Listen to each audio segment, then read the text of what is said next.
bonjour, joyeux Noël, bonne année, etc. Je fais une petite vidéo éclair, parce que, bon, j'ai fait une petite pause dans l'apocalypse pour les vacances, parce que même les poètes ont droit aux vacances, mais je prépare la rentrée. Bon là j'ai déjà 4 textes je crois qui m'intéressent. Je vais en publier, je vais passer à une publication par semaine plutôt que 2 parce que 2 c'est quand même beaucoup. J'ai jamais été à court de texte, mais c'est quand même beaucoup. Ça demande de travailler dessus, ça demande parce que je fais toujours des retours, je peux pas empêcher même de faire des retours, de corriger ci, de corriger ça, enfin de demander à chaque fois. C'est quand même prenant. Et je suis pas payé, on rappelle. À côté de ça, j'aide aussi à la Giberne du Hussard, sa maison d'édition. J'ai quand même beaucoup de boulot, en plus de mon boulot en plus, à la fac. Alors certes, la fac c'est pas grand chose, mais comme vous savez que je vais en sortir, bon. Voilà, je voulais juste faire cette petite vidéo pour une petite mise au point rapide sur l'apocalypse. Donc, effectivement, maintenant je vais passer à une publication par semaine, sauf si j'ai vraiment beaucoup de textes, auquel cas je me ferai peut-être violence pour me remettre à 2, on verra. Ce sera probablement le mercredi.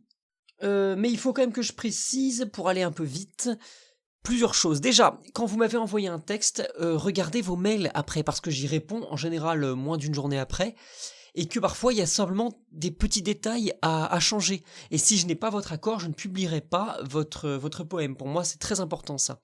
Donc je veux quand même pouvoir m'occuper de ça. Et si je vous ai refusé tout net, allez voir quand même, parce qu'il y a des gens qui m'ont envoyé, et je les ai refusés, et j'ai jamais eu de nouvelles. Bah oui, mais je vais pas vous poursuivre. Hein. Alors d'autre part, ça serait... c'est totalement une option, mais je serais intéressé de savoir l'âge, en fait. L'âge des gens qui m'envoient ça, parce que... En fait, Paris la Vieille travaille avec moi sur cette revue, et on se demande toujours qui nous envoie quelque chose. Est-ce que telle personne est vraiment jeune? En général, en fait, on a des diagnostics qui se vérifient. Vous savez, oh là là, cette personne est vraiment très très jeune, ça a 18 ans, ah, ça c'est pas majeur, ça c'est ci, ah, ça sent un peu l'âge mûr, etc. etc.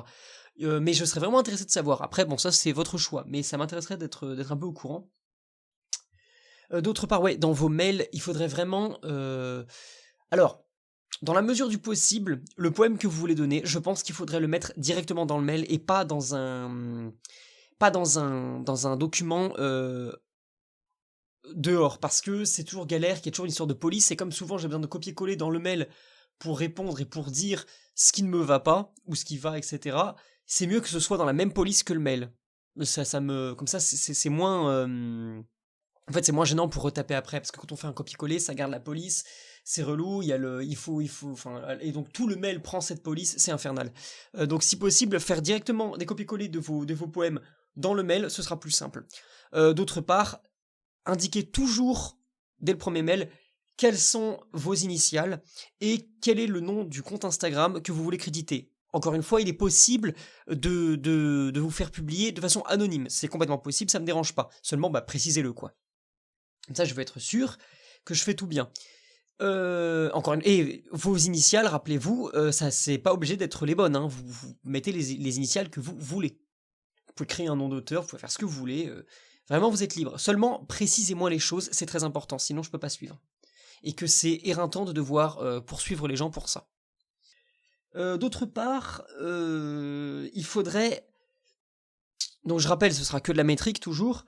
Et pour ça, alors j'ai eu très peu de cas comme ça, mais je voudrais éviter, enfin vraiment bannir de la revue, au moins pour l'instant, les coupes épiques. Parce que, donc les coupes épiques, ceux qui ne savent pas, c'est quand à une coupe ou une césure, un E normalement prononcé s'élide, parce qu'il est dans une pause du vers, la coupe ou la césure. Ça je ne veux pas parce que c'est compliqué après pour les lecteurs qui ne sont pas forcément très entraînés à la métrique de faire vraiment la différence. Ils peuvent croire que c'est autorisé comme ça. Non, c'est quelque chose de très précis, et c'est compliqué. Donc bannissez les coupes épiques s'il vous plaît. En dernier lieu, je voudrais vraiment vous remercier parce que j'ai eu un certain nombre, j'avais peur de pas pouvoir suivre mon rythme, et en fait, si, complètement, j'ai un certain nombre de personnes, il y en a que j'ai publié plusieurs fois, par exemple Paris la Vieille, Urivel, etc. N'hésitez pas à m'envoyer plusieurs textes, hein. Moi ça me dérange pas de vous publier plusieurs fois, évidemment il y aura des espaces pour pas que vous publiez 2 fois d'affilée, mais je vais republier certaines personnes, moi ça me pose pas de problème, hein. Allez-y vraiment, ça me fait vraiment plaisir d'avoir des collaborateurs assidus, si vous voulez. Donc, bah écoutez, je vous remercie infiniment pour ça, pour votre gentillesse. J'ai eu que des bonnes expériences, il y a personne qui a été méchant, tout le monde est très respectueux, tout le monde est très à l'écoute des conseils, etc. Je me suis battu avec personne, c'est vraiment super. Et tout le monde prend aussi l'élégance, avec beaucoup d'élégance, la critique. Et ça, c'est très rafraîchissant parce que j'ai connu beaucoup de gens qui n'étaient pas capables d'entendre mes critiques, qui m'ont parlé tout de suite très mal, qui sont tout de suite... C'était plus sur Instagram en fait, mais d'ailleurs c'était drôle, c'était surtout des gens qui parlaient en vers libre, mais c'est peut-être parce que ma critique du vers libre est plus entière, on va dire. Et donc bah, je vous remercie beaucoup, vraiment, et je suis très très content de pouvoir faire ça, très fier d'avoir votre confiance. C'est bête, mais c'est fou de voir, enfin, le respect, la, la bienveillance en fait des gens qui participent à ça. C'est vraiment ça me donne vraiment énormément d'espoir pour le futur et pour la poésie en elle-même. Je vous remercie vraiment infiniment. Je sais pas si vous pouvez vous rendre compte de la force et de l'espérance que ça me donne.